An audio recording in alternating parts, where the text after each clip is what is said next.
May adlaw ka ninyong wenhaan, and then my life sa full-time mom slash makeup artist slash content creator. Hey, naman. It's another day, another video na patamingan. So, muna niya siya ang continuation sa ato ang birthday celebration kang Fronan. Pag human mo panghatag sa mga pagkaon din na, nabusog naman na sila. Aw, panghatag na namo ang mga loot bags. Kaya sa gawas, nagkusog naman dyan kayo ang uwan mo na kinahanglan namin manguli nila mama. Daghan pa may panghapiton o palitono na ni kahuman. Sa paggawas na ko, nihatagan po na kong food nga na si auntie. Tapos ang kaning mga inahanderi ang nagtambay. Kuhasan ako dito ang katuang pizza. Tapos ako naghatag nila din niya. Kaya para sa mabusog na sila mintras magsigig chika-chika, no? Kaya sa puro hangin nila makaon. Ay, laman.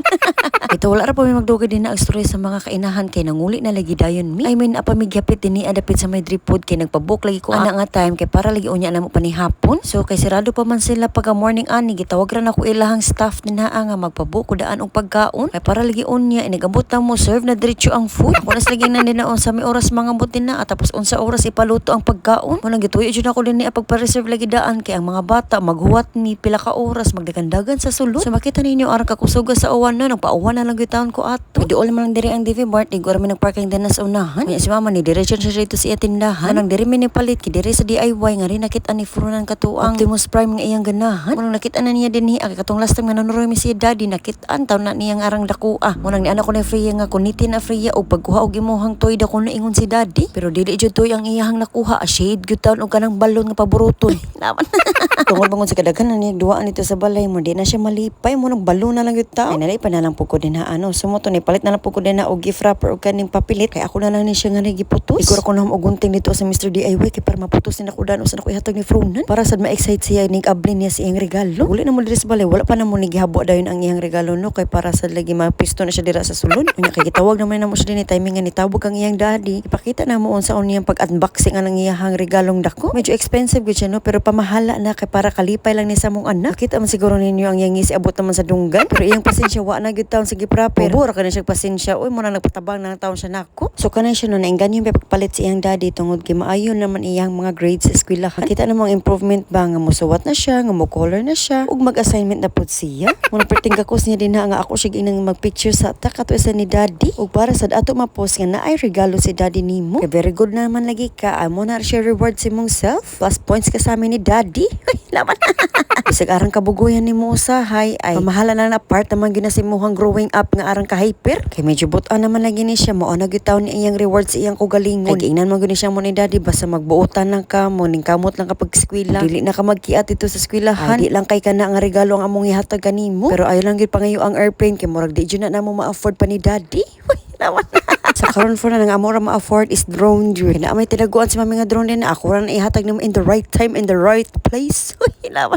Ito pag manong pangandam diri pagkahapon mga alas 4. Gawas mi diri sa balay tapos ako na sila pang sapatusan. As usual kamera gid gahapon ani ni papa kay wala man si mama kay na ba siya tindahan baya. So nag-read ming tanan ani kay birthday man lagi ni Fronan Faiz lagi. Dapat twinning na lang pud ming tuluan ni kay para sa cute sad mitan-aon bisag wala ilahang daddy. Pero amo kay baon no naana na sila mga pictures o videos sa akong cellphone kay before mi nang gawas ni adaghan na sila mo gibuhat dito sa sulod kay minsan bata lang na sila mo na kinahanglan tad na mga memories aning mga dagwaya pero dili pa ta magpapili sa tong mga anak ko kung unsa sila ka outfit dapat tinga na pud ta mag-outfit tapos pretty sa tapanagsa. I mean always the pretty dili lang kay panagsa kay bisang magukod-gukod na ta sa tong anak din na nagtandaw singot na ta importante di na mahulas atong hulagway full pa kog impact gud na permi laban sabi na kay atong lipstick kay murag mamaa sa pagbiyahe na mo diri adapit sa may baybay ni diretso na mi dapit sa may drip pod kay sila mga to na sila naghuwat medyo taligsik gihapon no importante dili na gyud kusog kay ang uwan munang gituyo bitaw na mo alas 4 may mga anhi kay para na apay time magukukod ana sa park ayon makasuroy pa ang mga bata ba so pagsulod na mo din welcome nga na may sa staff og nag-picture video na po mi diri adapit sa may samin og giingnan ko ni Madam Corda pwede nang mag-wash na dako no siya kay mo eat na daw so mo na pag-eat ani nga wala pa man ka-serve ang ato ang food nangita ko ni Miss Tito katong ako ang gibukan kay para lagi ako siya ingnon nga ang amo ang food i-preserve na unta kaso kay magluto pa man di ay sila so ako ginan ng mga staff din na ako gi-follow up kung unsa na ba ang gama sa among mga pagkaon kay ang mga bata nagkibot-kibot na po dinhi ang ako pa jud gikabalak-an duaan kay naapad siya may mga katapad din ha nga grupo kayo sila na ngaon mo nang ikot sa itong mga katapad diri ano. Sige dalhan na ni Fronan din ang iyang duaan kay para malingaw siya sa si Freya. Kaso dili jud madala ang ilang ka-hyper oy maikot gud ta sa laing tawo. Naghuwat lang gyapon may mga pila ka minuto kay basig ma-serve na amo ang food. Pero nidagan na lag 30 minutes to 40 minutes wala pa gihapon ang mga pagkaon. Ako na lang gingnan si Mama Dini ang manggawas na lang gyud ta managkot lang sa anay ta dito sa simbahan. Kay may naka-decide ni Mama lagi kay basig mo awot na mo mga pagkaon taud-taud. Mo nang gilingaw-lingaw sana ko si Fronan din pag picture ng iyang Optimus Prime sa si Freya. Pito mahurot niya ang tubig din ang usa ka pitcher. Diri isa pa lang ang niabot sa mong foods ang Caesar salad pa lang. Gisit pa na dayon mi diri og plates and utensils. So, wala na mo nagagwanta ni mga lapalapaan ni mga bata.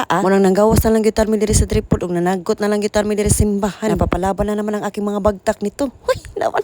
Nay Tagalog yarn. Mapapasabak na naman ang aking pagka-masculine nito. But before that, dili ta makapanagkot og wala tay kandila sumupalit sa gyud diri nila ni nanay tatay. Ang birthday boy din haan nagpalit og kandila. Unya kay mangon dili man magpapire nangayo pud siya din na siyang kuya kay managkot pud ako no siya. Put ano man gyud unta ni si Fronan no kung dili lang gyud siya magsigig dagan-dagan. Pero ato lang gyud siya i-cherish kay magsigig dagan hantod nga dako na sila. Dili lang pud anto kay reklamo kay mo ba ni naka-maintain sa tuang kalawasan. Dagan man tag steps kay metabuan ni mura ba sa tang nag-jogging kay guko diri guko dito guko ta man sa ginhawa nga mahotdan ka ginhawa. Hoy, lawan. Ay, sa na maputnan ka o ginhawan. No? Isod na po taon. Wala pa may kahuman sa mong pangadji din na ni dagan na po ni si Fronan. Abi na mag-asa siya mo dagan, nga rin siya ni Papa Jesus mag-pray. Namangha mi ni Mama din na ang angel of God mong day siya. Yaman good taon ni iyang prayer din na ano usap mi ng lakap. Pinasayang goodbye pa to Papa Jesus. Pagbalik na mo diri dapit sa may dripod arang gutumag good taon nila nga niya. Aming kayo nga na-serve na ang amo ang food. Thanks kay sa maagtikong nilang chef. Og labi na sa ilang mga staff nga very accommodating. Wala na may maputupik-tupik pa boom kara-karaka mga una ta. Lawan. Kung mga rin kami nag-dripod, ang ka-Fronan pod order per menu kay kanig yung pork tonkatsu. Ganahan mo gud siya sa taste ba kay ang iyang pork kay humok ka ay kauno. Nya paborito na ni Fronan ang iyang tuslo-tusloan na ng sabaw. Kani si Fronan mukaon na gyud na siya pagtungtong niya tres. Munang orderan na ginawa siya apel din niya kay mukaon na man gyud siya. Or bagyo na mong gyud siyang daddy nga mukaon lang siya balik mang mabuslot ang mga bursa. Order gay ko din na og kanang kids meal pero wala gyud si Freya ni kaon no. Ang kaniyang gikaon kay kaning itlog ni mama sa iyang beef steak kay dili magud na siya muuyon og kanang mga spaghetti lang. Uy gusto mo gid siya makaon og pure sudan. Pero ang itlog paborito na gyud kay na niya ma-boil man or ma-prito. Basta salad mukaon sa na siya. Before may mga nila mamagpapa magpicture sa anay mi din niya nya pinapa-smile pa na kung anak ni na ano. Ibaw na siya magpinapusing-pusing 1 2 3 1 2 3 laban. Kita mo nang daghan jud mga pictures ani kay para lagi makbutang ni nako sa ko album. Pero may naman lang gyud na bahala na lang mo din na og unsa inyo masulti basta kay ako na ako'y ma-post og na ako'y ma-compile din hiya. Kay dili ni alang para kaninyo alang ni para kanako og sa akong mga anak para makita nila in the near future. Kay dili lang pud ka sa Facebook ko mag-post sa mo pud sa ko YouTube so makita gyud nila buok social media. So wala pa makakita sa kuban videos tan-aw na ninyo kay naa sa YouTube tanan ako gipang compile. Dili na mo maglibog dito asa mo mamili basta kay nakasunod-sunod na silang tanan. Ano ko mga almost 80 videos dito ang na-post. So tan-aw na lang ninyo no ay mo kalimot pag-visit dito visit. Basta sa man expert ang vlog sa maratong inahan. Salamat sa inyong pagtanaw inyong inahan.